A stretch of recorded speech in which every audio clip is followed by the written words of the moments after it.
Hi, I'm John. I work at one of our Apple retail stores, and I'll be taking you through a guided tour of iPhoto 09. Digital cameras have made it easy to take a lot of great pictures. And to help better organize them, iPhoto 08 introduced Events, a feature that automatically groups photos based on when they were taken. Now, iPhoto 09 introduces Faces and Places. These new features make it even easier to browse and search photos not just by when they were taken, but by who appears in them and where they were taken. Let's take a look.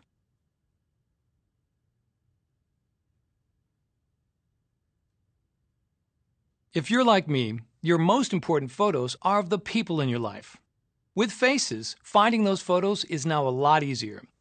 Faces uses facial recognition technology to organize photos by the people in the pictures. Here's how it works. iPhoto uses advanced face detection to find faces in your photos. Then it uses face recognition to help you group photos that appear to be the same person.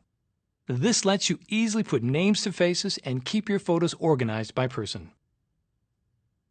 Let's take a look at how you can get started by naming two of the people in this family vacation. I simply open this event and select a photo, like this one of Allie. To add her name, I click the Name button.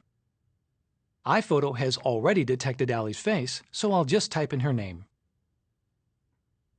When I move to the next picture, iPhoto now automatically recognizes Allie's face and suggests her name. So this time, all I have to do is click to confirm it. I'll also add a name for Allie's mom, Claire. When I'm done adding names to photos, I just click here. Next, I click on this icon to switch to the new Faces view, where iPhoto displays a single snapshot on a corkboard for each person I've named. Now, iPhoto can use the faces I've identified to automatically go through my whole library and find more pictures of each person. For example, to see more photos of Claire, I just double-click her snapshot, and iPhoto shows me other pictures in the library that might also be Claire. Now I can click Confirm Name to quickly verify iPhoto suggestions. This feedback helps iPhoto do a better job of recognizing Claire's face, allowing it to suggest more matches right away. As I import more pictures of Claire, iPhoto will automatically update the suggestions to include the new photos. Every time I name a new person, another snapshot gets added to the corkboard. I can even skim across a snapshot to see more photos of that person. To change the key photo for any snapshot, just press the spacebar.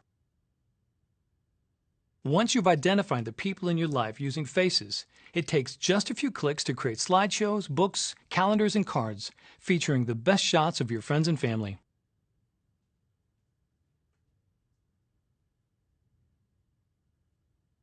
Using the new Places feature in iPhoto 09, you can now explore your library based on where you took each photo. Some new consumer cameras, like this Nikon I have here, automatically add GPS coordinates when you snap a picture and record exactly where you took the photo. iPhone does the same thing when you take a picture and tell it to use your current location. When you import photos from one of these cameras into your library, iPhoto imports the location data.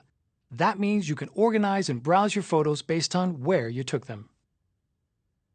Here's a photo shot with a GPS-enabled camera.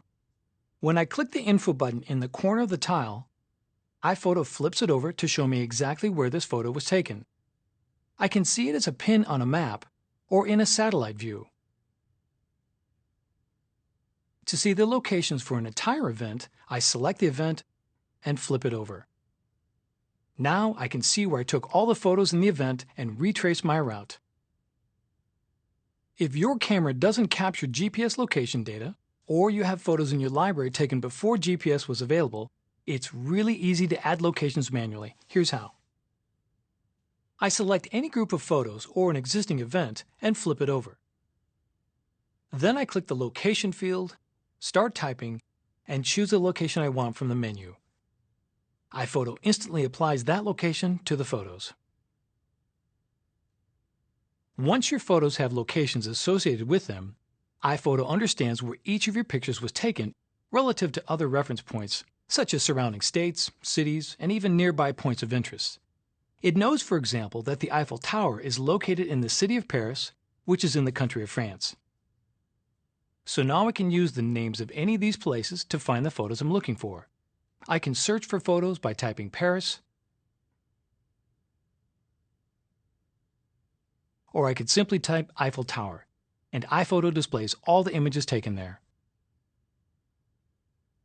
The Places view gives us two additional ways to explore our photos using locations. First, I can use this fully interactive map, which lets me see at a glance where all my photos were taken. To find pictures from any area, I just zoom in and click. I can also use the new column browser to find photos. In this view, iPhoto lets me browse locations from the most general to the most specific. Here I'll click on the US, narrow my search to New York State, then click New York City. Then I'll narrow it still further to photos taken at a specific point of interest. In this case, Rockefeller Center. That's Places, which lets you find photos based on where you took them.